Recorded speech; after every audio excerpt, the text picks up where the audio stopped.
I'll make love to you right there where you poo. Autolite spark plugs review.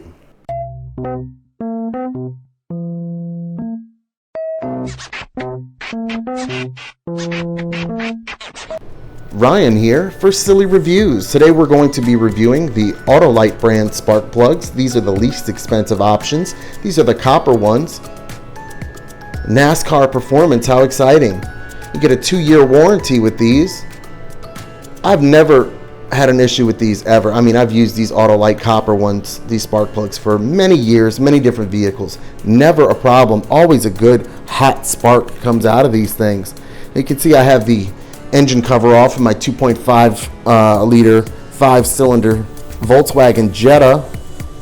It's a bit of a pain in the butt. You have to disconnect an intake hose, and then it's got 2 sensors, your mass airflow sensor and another sensor. What is that? Is that the O2 sensor? Can't recall off the top of my head. Then back here, 5 cylinders, so it ignites 5 spark plugs through the coil packs.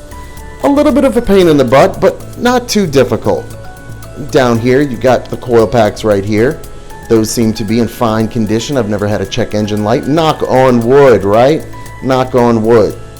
You can pick up these spark plugs in store for a little over $2. I got them online for $1.44 a piece. If you know how to order online from Rock Auto, you can really make it worth your while. So these are the 5 spark plugs I pulled out. They look like all 5 are burning and firing just as they should.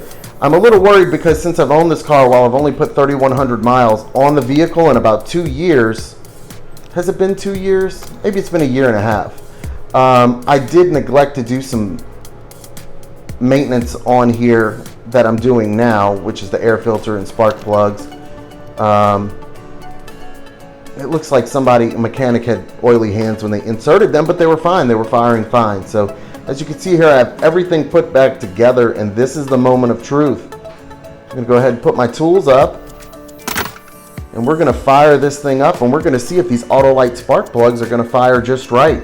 They're pre-gapped. I checked the gap. Gap was good.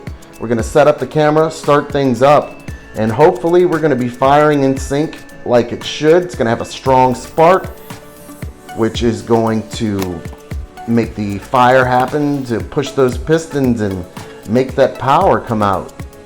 Hopefully no check engine lights. That's what we're going to worry about. German cars can be super finicky.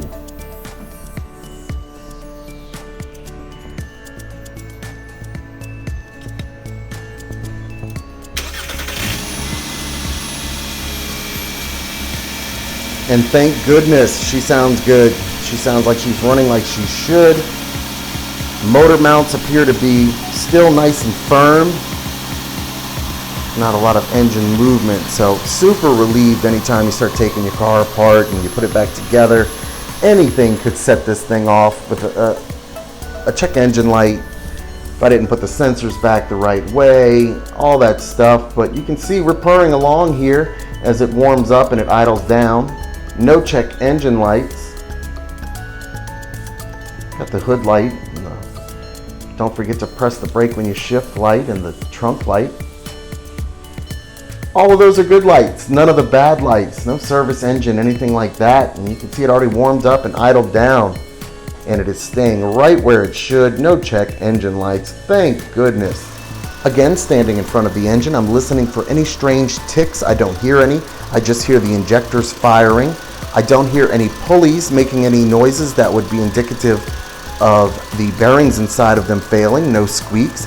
Belt looked good. Overall, just super happy. Really cheap tune-up. At least part of the tune-up here. Everything looking good. Idling exactly where it should be.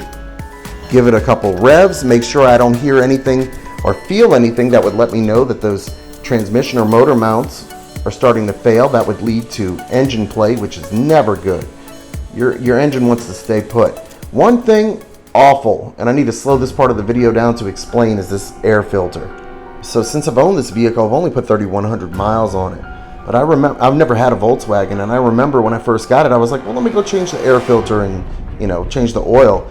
Couldn't find the air filter, so I was like, okay, well, I'm not putting many miles on the car. Let me go ahead and search online for where the air filter location is, and it's in an annoying location underneath the engine cover, and I've just put it off.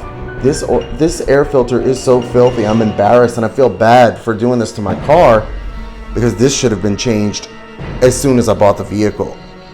I've never seen one this dirty, and never ever let this happen to your car. Regrettable. So I bought a new air filter and I put it in, so we're good to go. So based on my many years of experience with Autolite spark plugs, these copper ones, these inexpensive ones, I've got to give it 2 thumbs up. They've just never let me down. They work like they should, and they save you a bunch of money, not the snake oil spark plug stuff.